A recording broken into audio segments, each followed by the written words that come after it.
Hey guys, how's it going? I thought I'd just make another video for you. Sorry, I've got a few hairs sticking out of my hair, few hairs sticking out. You'll have to forgive me. And so, what I wanted to talk about today was um, the four qualities of the mind that we want to cultivate. Because I was just thinking about them before, and I was like, oh, that could be quite helpful to share with other people. So here we are. And so the first quality of mind when we're kind of trying to develop a meditation, mindfulness practice, daily practice, is it's kind of want to focus the mind a bit. So our mind can be a bit of a monkey mind sometimes, darting from this to that, and pulling us this way, pulling us that way. And mindfulness is just about kind of seeing that aspect of that kind of diffuse, busy mind, and just kind of not judging it or worrying about it too much, just being aware of it and then slowly focusing our mind on what we're doing in the present moment more and more. So there's that focused aspect of it, and then there's the second aspect is a more broader general awareness, where so you've probably heard this analogy before, but like with a torchlight, I think you can kind of make the beam quite focused, or you can make it quite diffuse. And so we already talked about the focused aspect of the mind, but then we want a very broad, diffuse kind of shining of the light of our mind, like a torch, a broad light. So that would be us being aware of everything that's going around us. Like a truck just drove past before on a street far away, and my hair's still sticking up, and I have a body, and it's a bit dark in this room, and so we want to have a very broad awareness aspect to the mind, and at the same time we want to be able to really focus as well. So broad focused, and in terms of our brain, I remember like our brain operates in that way, where it can be really focused on a task or really diffuse, just kind of your mind wandering a bit, just letting it off the leash a bit. And those are two really important aspects of cultivating the mind. So there's a focus, there's a broadness, there's a switching back between the two. And that kind of ties into the third aspect, where it's this idea of non-duality to the mind, to the experience of our mind, which is like this idea then that it's both parts that we were talking about. So you have a very broad awareness, but even while you have an extremely broad awareness to your mind, you can focus on a task exactly at the same time. So you can be hyper-focused, but also really broad. And this can be a bit jarring actually when you first get into mindfulness and meditation, and as the practice deepens as well, because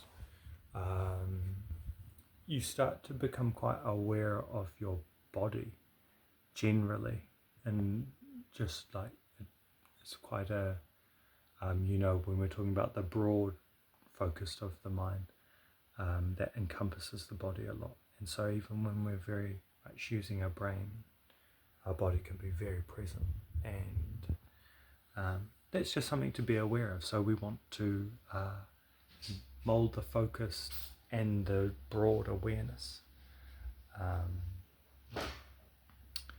and we're talking about how the body kind of plays in that, where when we're have the broad mind, the body's very present, and then when we have the focused mind, our brain's very present, and then there's both of them at the same time.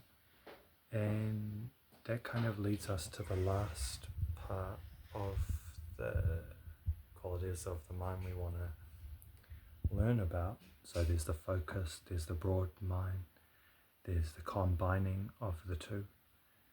And then the last part of the mind is, so I think what happens is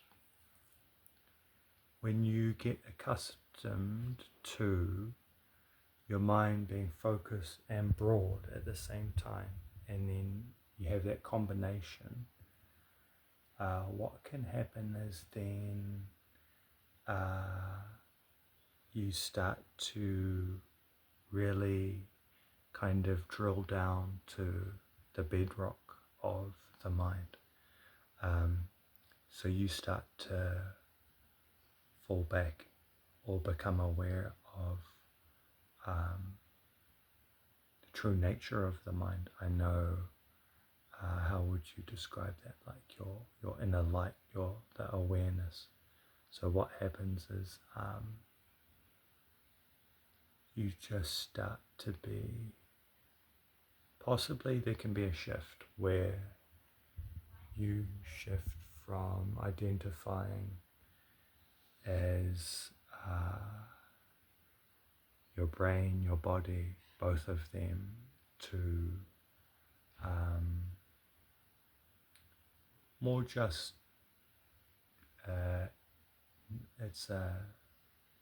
it's an awareness that's not embodied but shines through the body, and that would be like in Christianity, I think they would describe that as the Holy Spirit. Yeah, the Holy Spirit, and or the light of the Buddha in Buddhism. It's, you can use whatever terms or concepts you want. Being from a Christian background, the Holy Spirit is definitely the spirit that invigorates the body. You know, it's the light of life, and so then that part starts to come in where you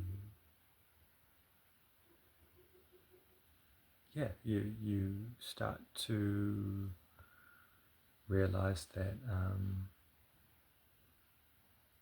there's potentially like a consciousness or a life force, which is what you are, possibly, that is not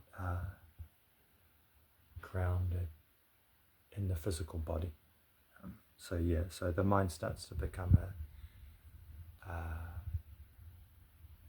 you start to kind of contemplate or experience the possibility of the mind being not so tied to the body, and that's where the deeper practice comes in. And like lucid dreaming is a good example, I think. I was thinking, because your awareness, if it's focused, diffuse, combined, and then starts to pull away from the body,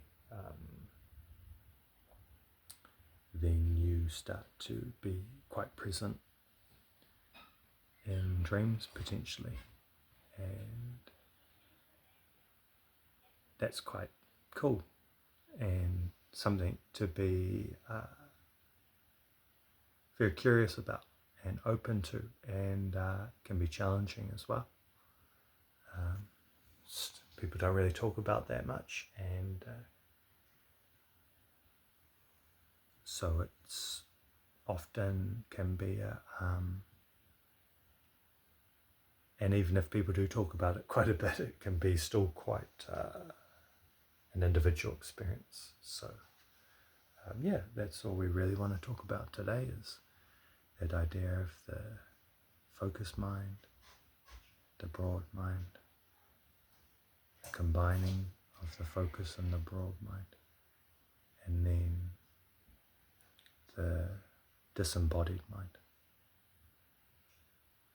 And I hope that helps. Yeah, it's something to think about. And there's a really good, easy, short video actually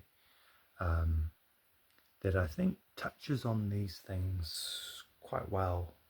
And it's called Alone Time Meditation. It's on YouTube. It's a Headspace meditation. It's only 4 minutes, if that.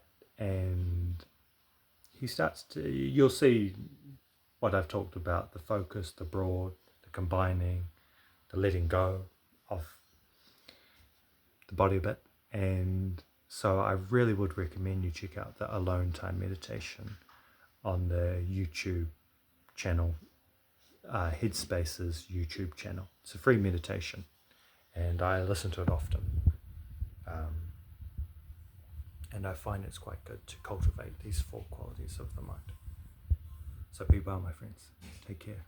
And thanks for watching these videos. And this video was inspired and dedicated by my friend Juliet Zephyr, who left a kind comment on my last video.